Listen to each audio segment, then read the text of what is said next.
500 টাকা রুজি করতে মাথার কাম পাতা পড়ে। বর্তমানে মনে করেন সারাদিন ঘুরে 4-500 আমার তো মনে করেন খুব কষ্ট হয়ে যায়।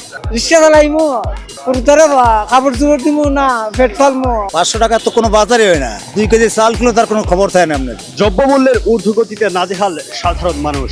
বাজারে জিনিসপত্রের যে পরিমাণ দাম বেড়েছে, এই রমজান মাসে অনেক কষ্ট পোহাতে হচ্ছে এরকম সাধারণ দিনমজুরদের, নিম্ন আয়ের মানুষের।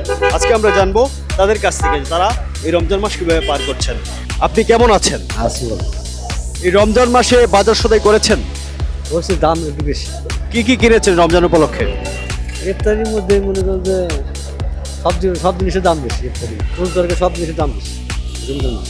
এর আগে কিন্তু দাম কম আছে। স্পেশালি রমজান মাসের জন্য কি কি আলাদা করে কিনতে হয়? মনে করেন যে খেজুর, আঙ্গুর, আপেল এগুলো তো আমরা কিনতে পারি না, এগুলো তো অতিরিক্ত দাম বেশি।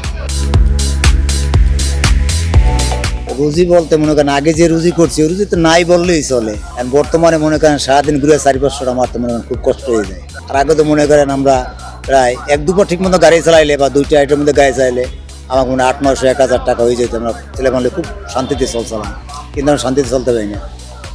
আসলে মনে করছিলাম আমরা যে জিনিসটা যে এই সরকার গেলে মনে হয় আর এক সরকার এলে আমরা খুব ভালো থাকবো। আসলে আমরা ভালো থাকি না। কিন্তু আরও দেখতেছি যে চাল আমি 50 টাকা করে কিনে গেছি, বর্তমানে এই চাল খেতেছি 70 টাকা করে। তাহলে আপনি বুঝলেন আমরা কেমনে ভালো থাকি সাধারণ রিস্কেলা। 500 টাকা তো কোনো বাজারে হয় না। 2 কেজি চাল কিলো তার কোনো খবর থাকে না আপনার। 2 কেজি চাল কিনতে যাই 240 টাকা নিয়ে যায়, 140 টাকা নিয়ে যায়। এবার মনে করেন কাঁচা বাজার গেলে তার কোনো খবরই থাকে না। এটা মাছ কিনতে গেলে মনে করেন 300-400 টাকা নিয়ে সেটা মাছ কিনে যায়। আমার মতো রিস্কেলার সম্ভাবনা 300 টাকা মাছ কিনে খাওয়ার। এবার দেখেন তো গুঁড়া মাছ কিনতে যাইবেন 1-150 টাকা থাল, 2 বেলা হইবে না। পুঁজি দিয়ে যে 1000 টাকা বা 5000 টাকা বাজার কম এত সম্ভব আমার বর্তমানে নাই।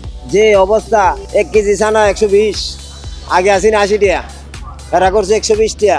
1 কেজি তেল কিনছি 130 টাকা 40 টাকা দিয়া, আর ওখানে কিনা লাগে 200 টাকা দিয়া, 210 টাকা 220 টাকা। এই অবস্থা করছে সিন্ডিকেট।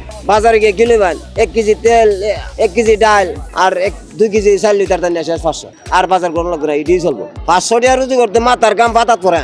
এরপরও কত হয়রানি, কত পিসিন্দারের তাপরা হওয়ার লাগে, বহা হওয়ার লাগে, গালি হওয়ার লাগে, এরপরও শান্তি নাই। আমরা রিক্সা চালায় শান্তি নাই, কাম করে শান্তি নাই, কোনো কিছু রাস্তার বাইরে কোনো শান্তি নাই।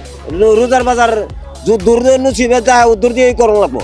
বাজার টেহা তাহলে বাজার করতে তেল কিনন লাগে, ছানা কিনন লাগে, ডাল কিনন লাগে, চাল কিনে এক্সট্রা করে তোলা লাগে। বেশি না, আমরা গরিব মানুষ সারা শুনে আমরা তো অভাবী সংসার, আমরা তো সংসার চালানি লাগবো। কাচ্চা কাচ্চা নাতি নখাইটা আছে, তাহলে তো খাবার চোপড় তো লাগবো। এটা তো গৃহস্থী নাই, আমরা তো একটা রিস্কার উপরে আমরা সংসার চলে। অভাবের টান তালুকাম পাচ্ছি না, তো পুরা দূরে নিচ্ছি।